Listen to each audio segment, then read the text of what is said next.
পঞ্চ নদীর দেশ হলো পাঞ্জাব এবং সেই পাঞ্জাবের রাজধানী হলো অমৃতসর। আজকের ভিডিওতে থাকবে একদিনে অমৃতসর ভ্রমণের সমস্ত তথ্য। তাহলে চলুন ভিডিওটি শুরু করা যাক।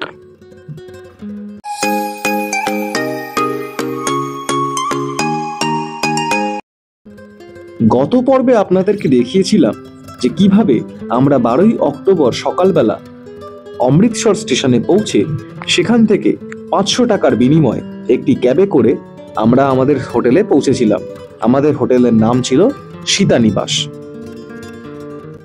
আমরা অমৃতসরে এখন এসে নেমেছি। নেমে আমরা যে হোটেলটা নিয়েছি, হোটেলটার নাম হচ্ছে হোটেল সীতা নিবাস। তা এবারে আমরা এখানে চেক ইন করেছি। এই হলো মোটামুটি এখানকার অ্যাম্বিয়েন্স, পরিবেশ। আচ্ছা, এবারে আমাদের এটা হলো রুম। এখানে আপাতত এখানে আমরা 3 জন থাকবো। একটা টিভি আছে, একটা আয়না আছে এখানে। আচ্ছা, এখানে সোফা দিয়েছে এখানে, আর এখানে কম্বল টম্বল রাখার জায়গা আছে। আর টয়লেটটা হচ্ছে এরকম ওয়েস্টার্ন স্টাইল টয়লেট আছে। এখানে বেসিন, এখানে গিজার আছে।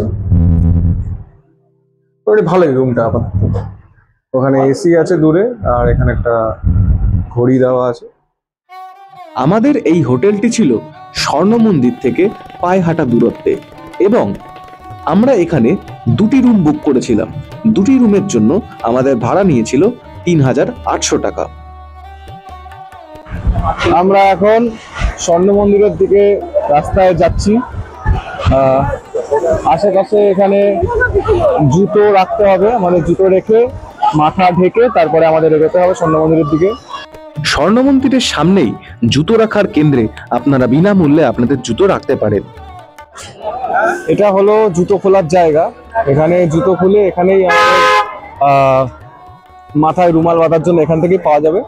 আমরা এখান থেকে জুতো খুলে এগোবো। জুতো রাখার সময় আপনাকে একটি টোকেন দেওয়া হবে এবং ফেরার সময় সেই টোকেনটি ফেরত দিলে আপনার জুতো আপনাকে ফিরিয়ে দেওয়া হবে এবং এখানেই আপনি বিনামূল্যে মাথা ঢাকার রুমাল পেয়ে যাবেন। আমরা প্রবেশ করলাম লঙ্গরখানায়। এখানেই সবাই স্বেচ্ছা মতো নিজের নিজের কাজ বেছে নেয় এবং সকলেই এখানে একসাথে খেতে বসে।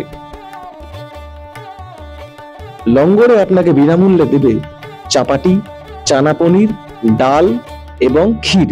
এর সাথে থাকবে পোলাও। এটি আপনি যত ইচ্ছা নিতে পারেন।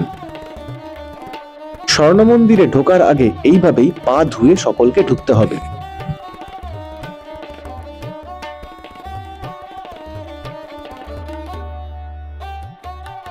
স্বর্ণ মন্দির বা হরমন্দির সাহিব, এই মন্দিরটি 24 ক্যারেট সোনায় সম্পূর্ণ মোড়ানো বলে স্বর্ণ মন্দির নামে বিখ্যাত।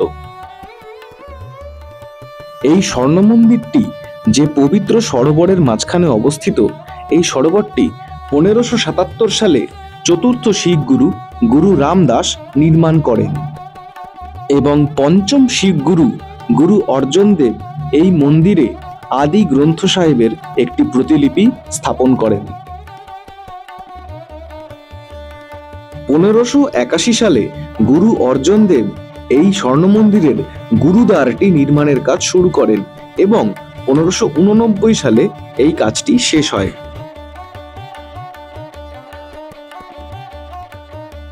এবারে আমরা চলেছি জালিয়ানওয়ালাবাগের উদ্দেশ্যে। এই জালিয়ানওয়ালাবাগ স্বর্ণ মন্দির থেকে পায়ে হাঁটা দূরত্বেই আছে। মিনিট 10 হাঁটলেই আপনি জালিয়ানওয়ালাবাগে পৌঁছতে পারবেন। জালিয়ানওয়ালাবাগে প্রবেশ করতে কোনো টাকা লাগে না। আপনি বিনামূল্যেই এখানে প্রবেশ করতে পারেন।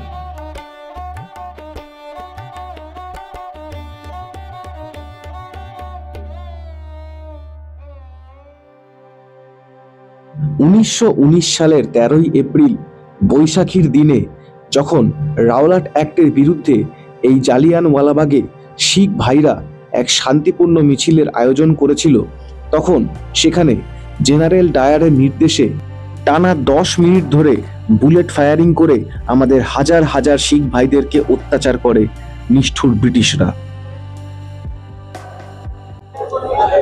আমরা এখন প্রবেশ করলাম জালিয়ানওয়ালাবাগে, সেই মর্মান্তিক দুর্ঘটনার জায়গায় যেখানে কিনা 1919 সালে রাওলাট অ্যাক্টের বিরুদ্ধে জেনারেল ডায়ার আমাদের পাঞ্জাবি ভাইদেরকে নৃশংসভাবে হত্যা করেছিল। এই সেই ময়দান যেখানে কিনা সেই নৃশংস হত্যালীলা চলেছিল জেনারেল ডায়ারের নির্দেশে, যেটার আধারে কিছুদিন আগে কেসারি চ্যাপ্টার 2 নামে যে সিনেমাটা নির্ধারণ করা হয়েছে। তা দেখতে থাকি। বলা হয়ে থাকে যে এখনো অবধি সেই যে গুলির চিহ্নগুলো, কিছু কিছু গুলির চিহ্নগুলো সেগুলো এখনো আছে, যেখানে কিনা 10 মিনিট ধরে টানা বুলেট ফায়ারিং হয়েছিল এবং প্রায় হাজার হাজার মানুষ মারা গিয়েছিল। শুধুমাত্র পুরুষ মানুষ নয়, এই হত্যালীলায় তাদের প্রাণ হারিয়েছিল অগন্তি মহিলা, শিশু এবং বৃদ্ধরাও, এবং প্রত্যেকেই তারা ছিল নিরস্ত্র। সেই নির্মম ঘটনার প্রতিচ্ছবি এখানে একটি অডিও ভিজুয়াল প্রেজেন্টেশনের মাধ্যমে তুলে ধরা হয়েছে এই জালিয়ানওয়ালাবাগের বিভিন্ন হলে। এই সেই কুয়ো, যে কুয়োতে মানুষেরা শিখেরা আর কি ব্রিটিশদের গুলিতে যাতে না মরে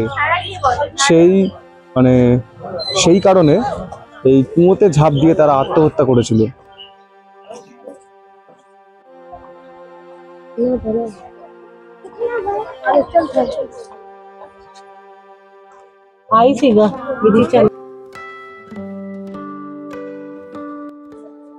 এই যে সেই গুলির চিহ্ন যেগুলো কিনা আজও অব্যাহত, যেগুলো এখনো অব্দি আছে, টানা 10 মিনিট ধরে ওই এক নির্দেশে কত নৃশংসভাবে মানুষকে হত্যা করা হয়েছিল তার ছাপ আজও প্রায় 107-8 বছর পরেও এখনো এই দেয়ালগুলো এখনো রেখে দিচ্ছে সেই স্মৃতি। সম্পূর্ণ জালিয়ানওয়ালাবাগ জুড়েই এই সমস্ত গুলির চিহ্নগুলো চারিদিকে ছড়িয়ে ছিটিয়ে আছে এবং সেগুলিকে সাদা রঙের বক্স করে করে চিহ্নিত করা হয়েছে। যে সমস্ত অসহায় মানুষেরা এই হত্যালীলায় তাদের প্রাণ হারিয়েছিলেন তাদের জন্য বানানো হয়েছে এই অমর জ্যোতি। জালিয়ানওয়ালাবাগে বিভিন্ন গ্যালারিতে সমস্ত প্রাণ হারানো অসহায়দের নাম নথিভুক্ত করা আছে।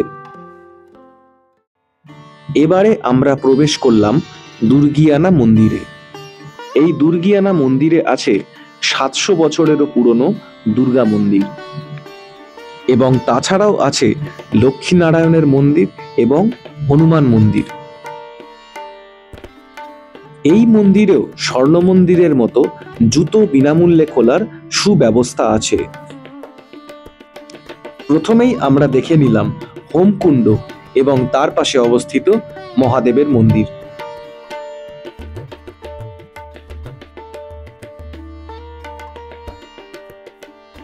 এই দুর্গিয়ানা মন্দিরের মূল মন্দিরটি হলো একটি লক্ষ্মীনারায়ণ মন্দির, এবং এই মন্দিরটি স্বর্ণ মন্দিরের আদলেই তৈরি এবং এটিও একটি সরোবরের মাঝখানে অবস্থিত।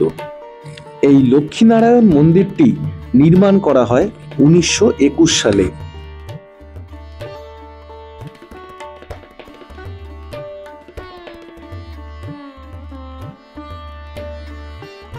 এই মন্দিরের 4 দেয়ালে ভগবান বিষ্ণুর 10 অবতারের চিত্র সুন্দরভাবে অঙ্কিত আছে।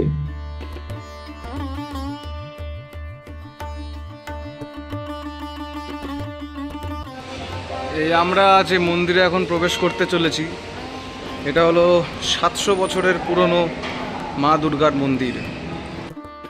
মন্দির চত্বরের মধ্যেই লক্ষ্মীনারায়ণের মন্দির থেকে সামান্য একটু এগোতেই আমরা পৌঁছে গেলাম 700 বছরের পুরনো মা দুর্গার মন্দির, অর্থাৎ দুর্গিয়ানা মন্দিরে।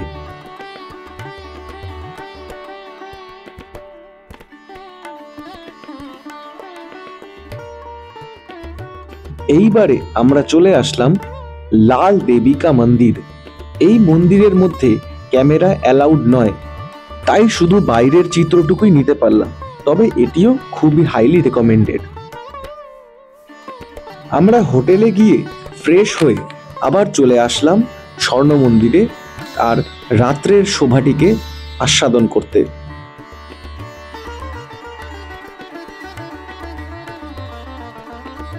এই স্বর্ণ মন্দিরের দিনের শোভা একরকম এবং রাত্রিবেলা যখন চারিদিকের আলোগুলি জ্বলে ওঠে তখন এর শোভা যেন আরো দ্বিগুণ মাত্রায় বেড়ে যায়।